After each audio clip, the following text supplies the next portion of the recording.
on Commander Replay, Tetzimoc is back in black. He's got 9 lives, cat's eyes to take down Atraxa, Zedruu, and the Scarab God. Next on Commander Replay.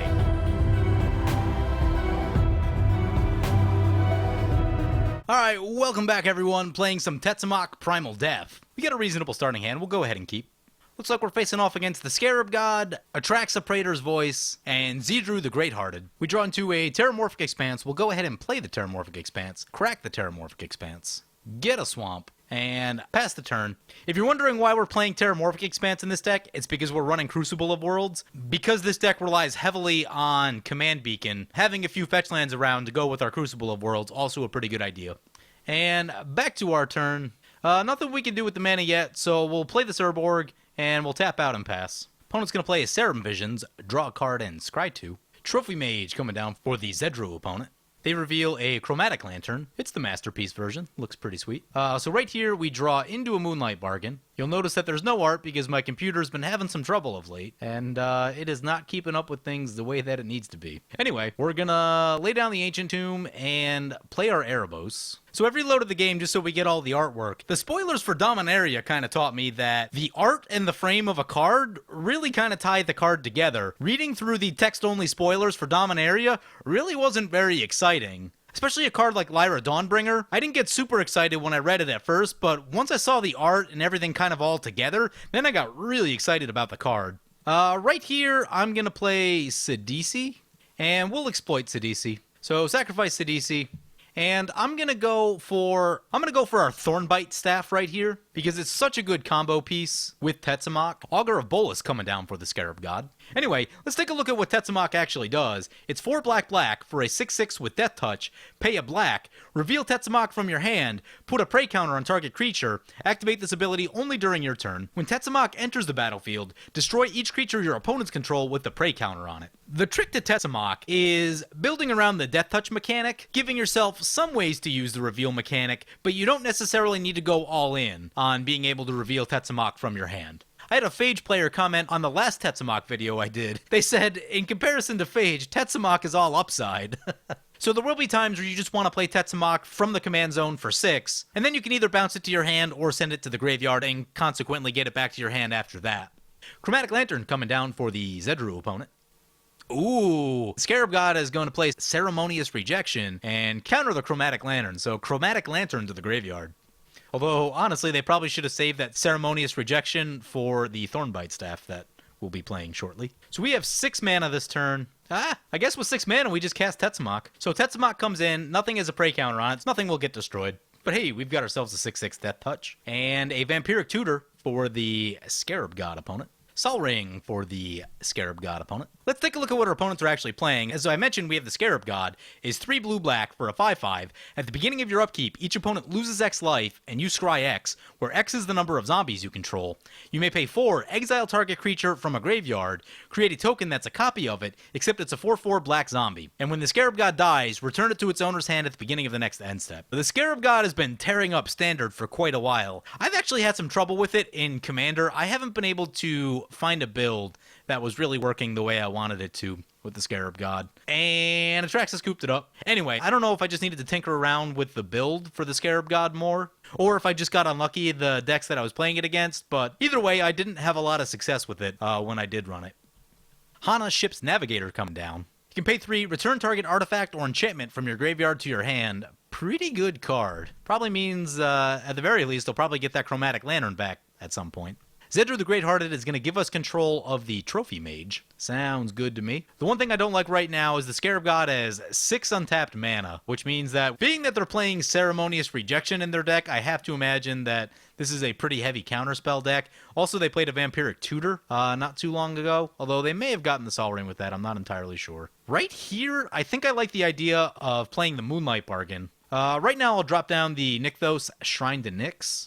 I'm going to attack into the Scarab God opponent just to see if they have any removal. Going to do a little bit of a removal check. If they tap out to blow up our Tetzimoc, then we can just slam Shieldred. They're just going to block with Augur of Bolas. So as much as I really want to cast the Thornbite Staff, I don't want to run it into any potential counterspells right here. So we're just going to pass the turn, and Moonlight Bargain is an instant, so we can play that whenever we want.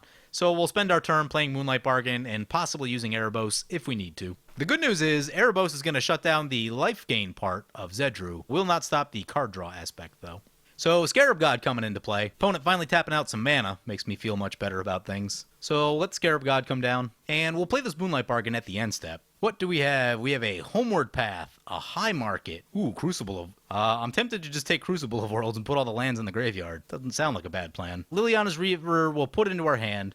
Pay 2 life, put in hand. Crucible of Worlds we'll pay 2 life and put in hand. I'm trying to preserve our life total a little bit. I'm going to put these other ones into the graveyard. And we already have enough lands to keep making land drops. Although these are some of our more interesting utility lands. Put that into the graveyard and that into the graveyard as well.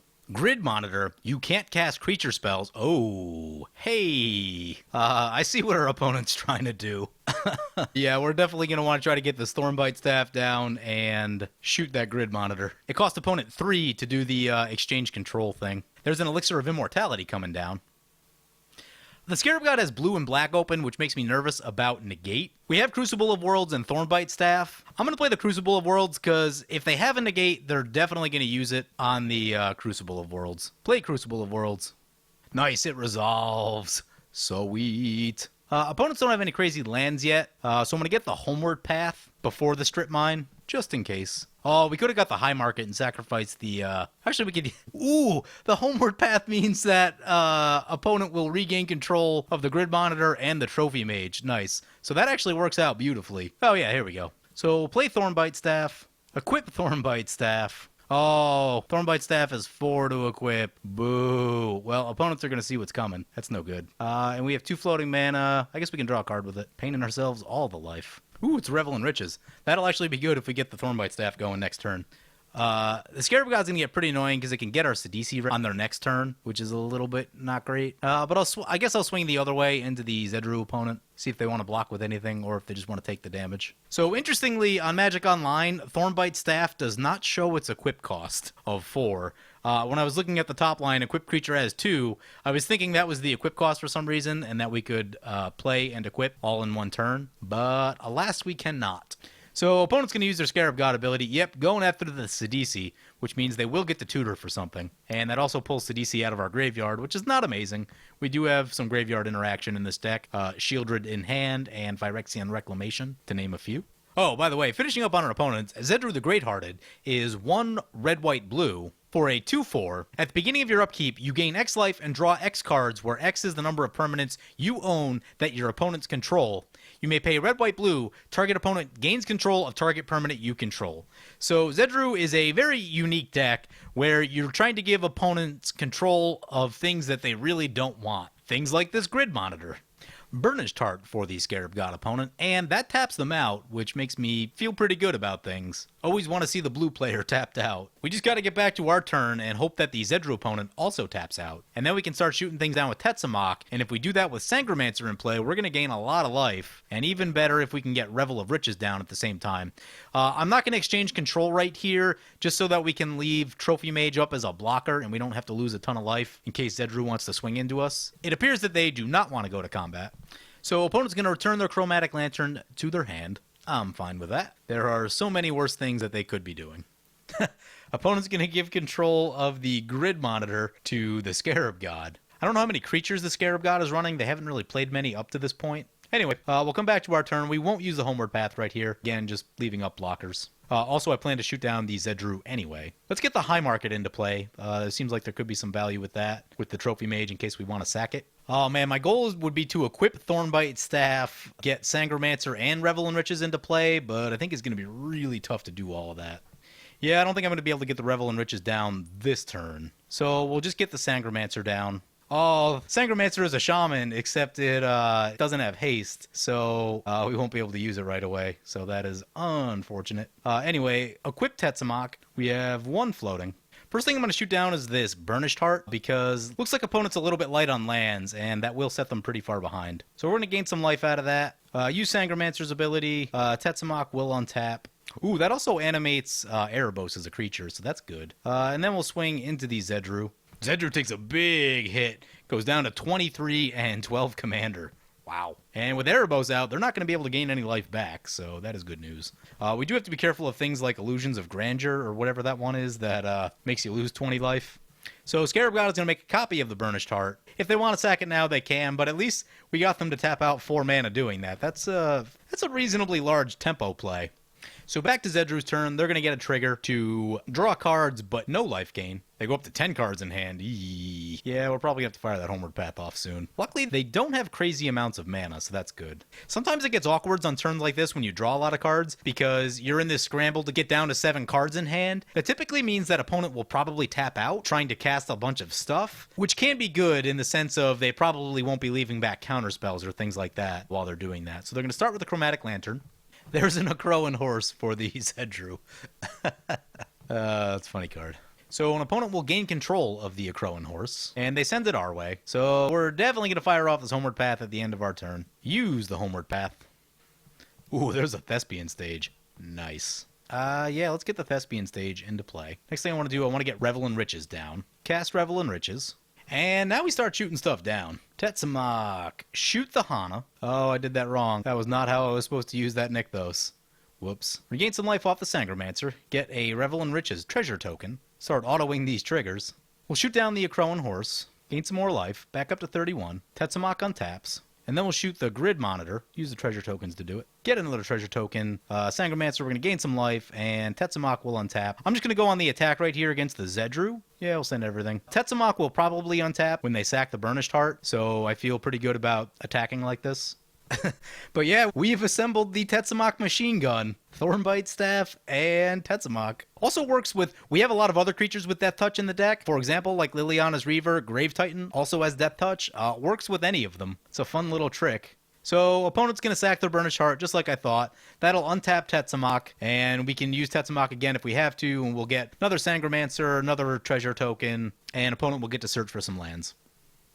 Opponent's going to play a Ruinous Path on our Tetzimoc. Well, that being the case, we will shoot their Scarab God on the way down. We don't have our Phyrexian Reclamation yet, so I'm just going to send Tetzimoc back to the command zone. Ooh, so opponent sends Scarab God back to the command zone, which means they don't get that the whole graveyard trigger thing. That also prevents us from getting another Revel in Riches token, which would have been helpful because then we could have used that token to draw with Erebos. Zedruu trigger, but the Homeward Path has returned everything that they owned. Solitary Confinement. At the beginning of your upkeep, sacrifice Solitary Confinement unless you discard a card. Skip your draw step, you have Shroud, prevent all damage that would be dealt to you. Wow. So Scarab God decides to counter that, and they're going to get some treasure tokens out of the deal. Sounds good to me. Oh, opponent plays a Replenish. Turn all enchantments from your graveyard to the battlefield. What does he got? They have Solitary Confinement. Another counterspell, please? Nice. Summary Dismissal, countering the Replenish. So Scarab God holding on to some counter magic and letting it all fly this turn. We got lucky that they didn't use it against us. I guess attacking into the Zedruu worked out pretty well for us in that the Scarab God did not blast us with counter spells like they could have. Opponents can use their Elixir of Immortality. They don't get to gain any life, but they do get to shuffle their graveyard back into their library. We draw a Myriad Landscape. Man, not the most helpful right here. It can accelerate us, though, and do some things with the Crucible of Worlds, but we'll see. Right here, we'll cast Shieldred. Then we'll use our Nykthos, Shrine to Nyx, and we're up to 6 black mana. We could get to 7. That's 4. I'll go Liliana's Reaver, draw with Erebos. Oh, another land. Gross. And then we'll play the Myriad Landscape and go to combat. Oh, opponent goes down to 1. Would have at least thrown the Trophy Mage in front of the Erebos. Shieldred trigger, no creatures in play. Opponent's going to play a Kicked Rite of Replication on our Liliana's Reaver. That's not a bad call. We definitely need to get rid of those. Otherwise, we're going to be discarding a lot of cards, and they're going to be making a lot of zombies. Oh, that's why they didn't block, because of the Shieldred trigger. They're going to have to sacrifice. We get a Sangromancer and Revel in Riches trigger. Otherwise, they would have had to sacrifice their Zedruu, and that would have been real bad for them. Use the Sangromancer ability. Sangromancer is a great card. I mean, it's just really easy for creatures to die in the course of a Commander game, so you're gaining life back, and black is a color that really needs life gain because you spend a lot of your life drawing cards and doing other things. So Sangromancer is just a great life gain value card. Solitary Confinement back into play. Ugh. Prevent all damage. We can still get them with something like an Exsanguinate, which is not damage. And that's a Disrupt Decorum. Oh boy, that is going to mess things up. We draw another useless land. And I think the first thing, take another draw with Erebos. Try to catch something a board wipe would. Nope, it's another land. We'll activate the Nykthos. We're up to 8 black mana. Equip the Thornbite Staff to the Liliana's Reaver. And let's start shooting stuff. We could also get the Revel in Riches win if we play our cards right. We are running low on time though, so we're going to have to be quick about it.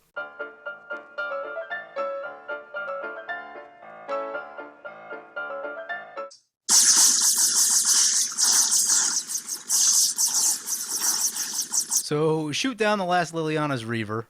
We're also going to shoot the Zedruu right here because that'll be a huge tempo loss for the Zedruu opponent, and we'll also get really weird with the Solitary Confinement out. We'll basically take away most of the options. We'll bring the Strip Mine back into play, sacrifice a treasure token, and shoot the Zedruu. Unfortunately, Zedruu is going to go back to the command zone, and that will not let Liliana's Reaver untap or the Revel in Riches trigger. So go to combat. Scarab God takes a big hit, goes down to 24. We have a shielded trigger, but they have no creatures in play. Opponent plays a Vraska's Contempt on our Erebos. Ooh, that was the card draw that we really needed. I was hoping next turn that we'd be able to draw like crazy. And then opponent's going to play a Languish. Luckily, Shieldred's still alive, so we can get things back. And Scarab God opponent also running low on time. So opponent has to discard to the Solitary Confinement. They discard a Cinder Giant. Here's a card you don't see much of. Opponent's going to recast their Zedruu. Takes up most of their mana. They only have 3 mana left. Still could be a cancel, but we've only got lands, so... Oh, and opponent's going to play a Morph card. Lightning Greaves off the top would be sweet right here. We're going to get back our Liliana's Reaver. We draw a Magus of the Coffers. Not the most helpful. Play our Commander. Opponent's going to counter our Commander. I'm going to send it back to the command zone still. Too risky to send it to the graveyard right now. Play the Magus. Play a Swamp. Go to combat. Attack into the Scarab God. And pass the turn. Shieldred trigger. Scarab God coming back to play. So opponent gets a Shieldred trigger, a Zedruu trigger, and a Solitary Confinement trigger. Opponent sacrifices their Zedruu. Rough. Not sure what the morph is. Liliana's Reaver is in play though, so we can shoot it down if we need to. When it's turn face up, you may exchange control of target creature you control and target creature an opponent controls. Oh boy. Yep, of course it's going to be the Shieldred. So we get this thing. So Shieldred trigger on us. We'll just sacrifice our opponent's creature. Oh, and Zedruu scoops it up. We get our Shieldred back. There's a Luxodon Warhammer. Play the Luxodon Warhammer. Equip the Thornbite Staff. Shoot the Scarab God. Opponent's going to exile the Augur of Bolas and make a copy of it. They're going to get to look at some cards. They have a 4/4 Augur of Bolas in play. I'm going to equip up the Luxodon Warhammer and swing in with the Magus. So swing in with the Magus. We should be able to get it back pretty easily with the Shieldred. I have to imagine that Scarab God is very low on removal at this point. So takes the damage, goes down to 13. We're up to 50. And we pass the turn. They get a Shieldred trigger. Liliana's Reaver untaps, and Revel in Riches will trigger. So now we're in a position where we can shoot down any creatures that they play, which means that they pretty much exclusively need to have board wipes. Cyclonic Rift is something that could still get us pretty good. Luckily, we have a lot of lands down, but we also have a considerable board position that would be hard to build back up, especially with the less than 3 minutes we have left on the clock. So that is the one thing that we really need to worry about at this moment. Looks like opponent's just going to let their timer run down. Luckily, there was only a minute on there, so not too bad. It's real annoying when there's a super long time left on the timer and you got to wait there for 10 minutes. But in this case, it's all right. I think opponent knows the game was over. We had a commanding board state, and the clock was winding down, so... Boom! There it is! Getting there with Tetzimoc. Kind of an awkward game because Atraxa scooped in the middle there, turned into a 3-player game. But I actually like this game because we got a good look at how the Tetzimoc deck can work and our ability to just machine gun down all the important creatures on the board. And we were starting to get close to that Revel in Riches. If there was another opponent in play, there may have been enough things for us to shoot down to get the Revel in Riches win, which would have been really exciting. But yeah, like I said, the game was a little bit awkward, but I still liked it just because I think it really showed off the deck well. Since we didn't run into too much removal early on, and we were able to kind of get our combo going with the Thornbite Staff, and then just go to town shooting things down. And it's a fun deck to play, I can't lie. I enjoy playing it. There's something exciting about making Tetzimoc work that I've really enjoyed up to this point. So anyway, hope you guys enjoyed the video. As always, feel free to comment, like, or subscribe. Thank you for watching.